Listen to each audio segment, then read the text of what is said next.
Assalamualaikum, halo teman-teman. Saya Luciana Putri dari Pendidikan Kimia A 2019. Nah, kali ini saya akan membahas mengenai salah satu media pembelajaran yang mungkin udah nggak asing lagi nih buat teman-teman dan sering banget kita gunain, yaitu Microsoft Teams. Nah, apa aja sih topik yang bakal kita bahas gitu ya mengenai Microsoft Teams hari ini? Nah, ini ada 3 topik utama yang bakal kita bahas hari ini, yaitu yang pertama pengenalan singkat mengenai Microsoft Teams, yang kedua kelebihan dan kekurangan Microsoft Teams, dan terakhir ada cara penggunaan dari Microsoft Teams itu. Nah, saat ini gitu ya, di masa pandemi saat ini, kita sering banget gitu ya dengar istilah e-learning gitu ya, blended learning. Um, Bahkan sebagian sekolah dan perguruan tinggi, bukan sebagian ya, mungkin sudah hampir seluruh gitu ya, sebagian besar gitu ya, sekolah dan perguruan tinggi saat ini sudah memanfaatkan e-learning ini untuk proses kegiatan belajar mengajar karena kondisi pandemi yang um, mengharuskan kita untuk belajar dari rumah, bekerja dari rumah, dan melakukan segala sesuatu dari rumah. Nah, lembaga pendidikan berlomba-lomba gitu ya, membangun learning management system atau LMS yang dapat digunakan gitu dan diakses oleh semua orang yang ada di dalam lembaga tersebut untuk proses pembelajaran. Um, Salah satu LMS ini adalah Microsoft Teams. Nah, jadi Microsoft Teams ini adalah salah satu contoh dari learning management system. Nah, terus apa sih sebenarnya Microsoft Teams itu gitu ya? Microsoft Teams itu adalah sebuah platform komunikasi dan kolaborasi terpadu yang menggabungkan fitur percakapan kerja, rapat video, penyimpanan berkas, termasuk kolaborasi berkas gitu ya, dan integrasi aplikasi. Nah, di Microsoft Teams ini terintegrasi gitu ya dengan rangkaian produk dari Microsoft 365, jadi paket gitu ya. Nah, selain dari Microsoft 365 tadi, juga diintegrasikan dengan produk selain buatan Microsoft. Jadi, dalam Microsoft Teams ini kita bisa gunainnya itu um, banyak banget fungsi dan manfaatnya, terutama untuk media pembelajaran di masa pandemi saat ini gitu ya, di mana kita melakukan yang namanya e-learning gitu ya. Salah satu manfaat dan fungsi dari Microsoft Teams ini tentunya gitu ya, membuat komunikasi dan informasi antar dosen ataupun guru dengan mahasiswa dan um, juga siswa. Ya. Nah, di Microsoft Teams ini gitu ya banyak banget fitur yang dapat kita gunain sebagai pelajar gitu ya ataupun sebagai administrator gitu ya, sebagai guru ataupun pengajar gitu ya. Nah, dari banyaknya fitur itu ada beberapa fitur utama yang paling sering digunakan oleh para pengajar dan juga para pelajar ataupun mahasiswa. Nah, apa aja sih gitu ya fitur itu gitu ya. Nah, yang pertama adalah fitur uh, panggilan audio ataupun video. Nah, di mana di aplikasi Microsoft Teams ini kita bisa beralih gitu ya, misal dari obrolan grup ataupun diskusi grup ke konferensi audio langsung ataupun video langsung. Jadi cepat banget. Kita bisa langsung beralih ke audio ataupun video conference. Dengan konferensi video tadi kita juga bisa dapat fitur standar kayak misalnya bisa langsung bikin catatan rapat gitu ya. Jadi kita nggak usah buka aplikasi sejenis gitu ya untuk catat, kita bisa langsung bikin catatan rapat, kita juga bisa share screen tentang materi pembelajaran kita, bisa kita kayak diskusi belajar gitu sama teman-teman, ataupun lagi kayak proses pembelajaran, biasanya itu kan guru bisa share screen gitu ya untuk sambil jelasin tentang materi itu. Terus ada juga namanya perekaman rapat atau recording gitu ya. Jadi kita bisa langsung record pertemuan kita tadi di aplikasi Microsoft Teams ini. Jadi kita nggak usah kayak pusing-pusing misalnya kita mau nge-review lagi gitu ya tentang pelajaran ini. Jadi kita bisa lihat lagi record dari rapat sebelumnya itu yang tersimpan otomatis di aplikasi ataupun platform dari Microsoft Teams ini. Nah, selain itu ada juga fitur namanya chat. Nah, di fitur chat ini kita bisa diskusi gitu sama teman-teman satu channel kita tadi. Ketika misalnya saya lagi nggak bagus gitu ya untuk video conference atau audio conference, jadi kita diskusi lewat chat aja gitu ya. Bisa banget. Terus selanjutnya ada yang namanya fitur meeting gitu ya atau rapat. Nah, fitur ini merupakan fitur yang paling sering gitu ya digunain oleh para um, guru ataupun dosen dan para mahasiswa ataupun murid gitu ya, di mana kita bisa mulai atau gabung dengan rapat yang sudah ada di channel yang sudah tersedia gitu ya. Nah, pada saat kita meeting tadi kan kita juga bisa namanya share screen gitu ya, supaya misalnya kayak um, guru lagi jelasin kita langsung bisa visualisasi kalau misalnya ada yang di share screen gitu ya, ada yang di share kayak misalnya gambar atau misal dalam pembelajaran kimia kita lagi belajar tentang molekul-molekul gitu, ataupun tentang model atom. Guru bisa share screen gimana tuh model atom dalam gambar ataupun kayak video animasi yang bisa di share screen di Microsoft Teams ini, sembari guru tetap jelasin di rapat ini tadi. Selanjutnya ada yang namanya fitur file, di mana kita itu bisa membagikan file kepada teman kita gitu yang satu channel ataupun pokoknya yang anggota satu channel gitu ya, dan bisa langsung dikolaborasikan, maksudnya bisa langsung diedit gitu ya, misalnya kayak diskusi bareng gitu ya, teman kita bagian A, B, C gitu ya, ada pembagiannya, jadi bisa langsung dikolaborasikan, bisa langsung diedit gitu ya di Microsoft Teams ini. Karena terintegrasi, jadi kita nggak perlu buka aplikasi lain supaya pekerjaan kita jadi lebih cepat dan praktis. Nah, ada juga namanya live event, di mana kita itu bisa gunain Microsoft Teams ini gitu ya untuk kayak acara besar, rapat besar, webinar gitu yang butuh atau menampung sampai 10.000 peserta sekaligus gitu ya. Nah, itu nanti acaranya bisa kayak secara live. Nah, selanjutnya ada yang namanya konektivitas ke perangkat lain. Maksudnya gimana? Nah, maksudnya kemampuan aplikasi Microsoft Teams gitu ya, untuk berintegrasi dengan perangkat lain kayak smartphone, tablet, kamera, ataupun speaker dan headphone gitu ya. Kayak saya sekarang gitu ya, saya pakai headphone itu bisa di Microsoft Teams.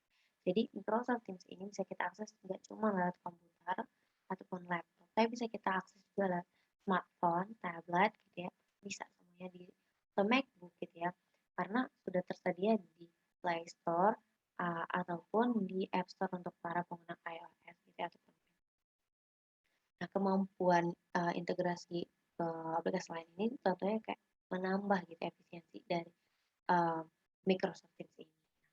Dari semua fitur ini tadi itu sebenarnya termasuk ke dalam fitur yang namanya edukasi. Nah, apa sih fitur edukasi ini? Nah, fitur edukasi ini memungkinkan gitu kita sebagai pelajar gitu dengan seorang guru gitu, ataupun dosen untuk berinteraksi. Nah, gimana? Nah, seorang guru ataupun dosen itu bisa mendistribusikan tugas, gitu, mendistribusikan file-file kayak bahan ajar ataupun um, dan lain sebagainya gitu ya. Terus bisa langsung ngasih umpan balik, gitu, langsung ngasih nilai ke siswanya yang sudah diserahkan gitu ya melalui Teams lewat yang namanya assignment tab. Nah, aplikasi Microsoft Teams ini juga bisa bikin quiz gitu ya. Tentu ini tuh berguna untuk pembelajaran, pas pembelajaran ketika kayak dirasa pembelajaran ini terlalu monoton gitu ya. Jadi guru misalnya mau bikin quiz buat siswa gitu ya, buat ngukur juga nih udah sampai mana gitu ya kemampuan dari siswa tadi. Itu langsung terintegrasi dengan yang namanya formulir dari Office gitu ya. Nah, dari fitur-fitur tadi yang banyak banget gitu ya, di Microsoft Teams ini nggak lengkap kalau kita nggak bahas mengenai kelebihan dan kekurangan dari Microsoft Teams ini sebagai salah satu learning management system atau LMS. Nah, apa aja sih gitu ya kelebihan dan kekurangannya? Yang pertama kita bahas kelebihan dulu.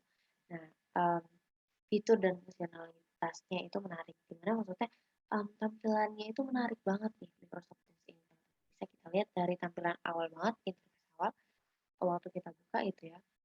Teams ini tampilannya nggak cuma kayak monoton, tapi warnanya bagus, gitu ya, cerah, jadi nyaman untuk dilihat juga dengan mata.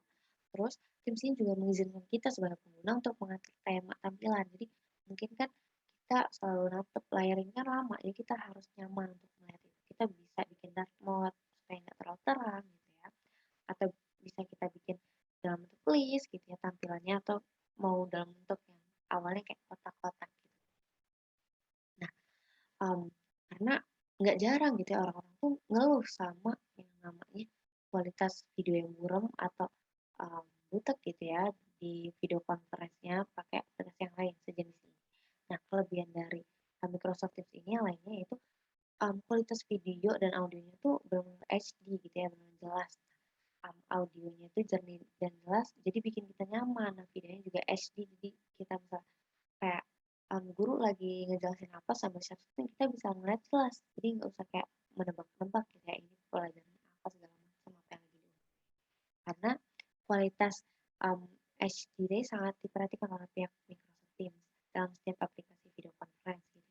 Dan juga audionya juga diperhatikan banget supaya jernih gitu ya dan jelas. Nah, selanjutnya kalau dari fungsi gitu ya, Microsoft Teams ini nggak usah kita tanya lagi gitu ya, benar-benar bermanfaat untuk proses pembelajaran.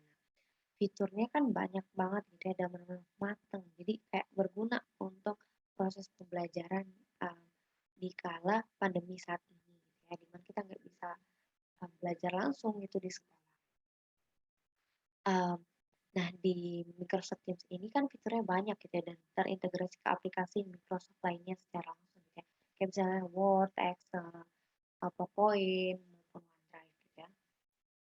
Nah, dalam hal ini, kita sebagai pengguna itu bisa manfaatin untuk mempercepat pengerjaan ataupun lain. Jadi kita nggak usah buka aplikasi lain, kita langsung tinggal buka aplikasi Microsoft Teams, dan semuanya udah terintegrasi ya. Makanya aplikasi ini disebut sebagai platform all-in-one. Kenapa? Karena di Microsoft Teams kita bukan cuma bisa chat, tapi bisa meeting, sebagai file, edit file, yang misalnya kita butuh beberapa aplikasi, ini disediakan semuanya di satu platform yaitu Microsoft Teams. Nah, kelebihan lainnya yaitu dalam segi keamanan yang nggak usah kita raguin, yaitu dari Microsoft gitu ya, yang udah terpercaya banget, yang kadang suka disepelekan oleh aplikasi penyedia lain gitu yang serupa kayak gini. Tapi dalam aplikasi ini tentunya masih punya beberapa kekurangan ya, di mana kelebihan tadi. Yang pertama, koneksi internet kita itu untuk menggunakan Microsoft Teams ini harus benar-benar stabil karena aplikasi ini butuh bandwidth yang besar gitu ya. Karena yang kayak saya jelasin tadi, tampilan yang tadi kan selalu jernih, bagus HD gitu ya, audionya juga kayak gitu. Makanya koneksi dan bandwidth dari kita gitu ya juga harus stabil dan besar supaya intai sejalan gitu ya sama kelebihan-kelebihannya tadi. Selanjutnya itu um, di Microsoft Teams ini kan sebenarnya kita bisa akses gratis ya, tapi terbatas. Jadi maksudnya itu fitur itu ada beberapa yang um, kita gunain itu baru bisa kalau kita udah berlangganan atau berbayar gitu. Kekurangannya sih di itu. Nah, setelah kekurangan dan kelebihannya jadi bingung gitu ya, gimana sih sebenarnya cara gunain Microsoft Teams gitu ya. Nah, di sini ada beberapa langkah gitu. Mudah banget untuk gunain Microsoft Teams ini untuk media pembelajaran. Yang pertama, kita cukup download aplikasi atau langsung akses ke websitenya Microsoft Teams. Nah, setelah itu, setelah kita download atau akses ini tadi websitenya, kita bisa daftar atau sign up ataupun masuk ke akun yang sudah kita daftarkan atau sign in gitu ya, menggunakan email yang sudah terdaftar gitu ya. Nah, setelah masuk ke akun, kita bisa buat ataupun join ke tim gitu ya, untuk melakukan proses pembelajaran tadi. Nah, itu di Microsoft Teams sesuai namanya itu dia punya tim.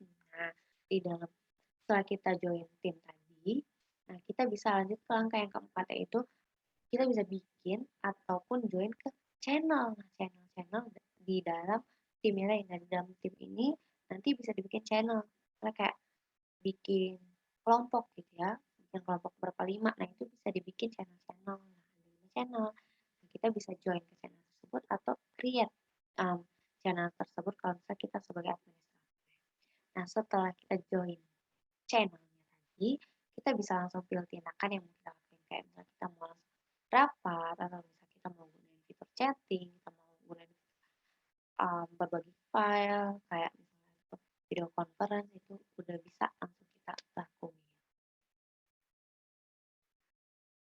Nah, tapi gitu ya, penggunaan Microsoft Teams ini emang dia bisa gratis gitu ya, tapi bakalan lebih terasa lagi kegunaannya setelah kita berlangganan gitu ya. Kayak misalnya biasanya kalau dari kampus-kampus itu menyediakan langganan ke Microsoft ini atau misal, nggak mau langganan bisa langsung gratis juga sih. Nah di sini, ada beberapa gambar gitu ya, gimana cara gunain Microsoft Teams, gimana. Nah di sini, mmm, kita, pertama ini dia pakai smartphone gitu ya, dia download aplikasinya, terus setelah itu dia sign in atau sign up ya ini, terus dia gabung ke, tim gitu ya, terus dia gabung ke channel-nya, terus dia mulai deh rapatnya gitu ya, fitur-fitur yang ada di Microsoft Teams bisa langsung digunakan. Nah, mungkin begitu dulu gitu ya penjelasan dari, saya mengenai Microsoft Teams gitu ya, sebagai salah satu media pembelajaran di masa pandemi saat ini, di mana kita harus melakukan segala sesuatunya dari rumah. Mmm, Sampai ketemu di lain kesempatan, tetap jaga kesehatan. Wassalamualaikum warahmatullahi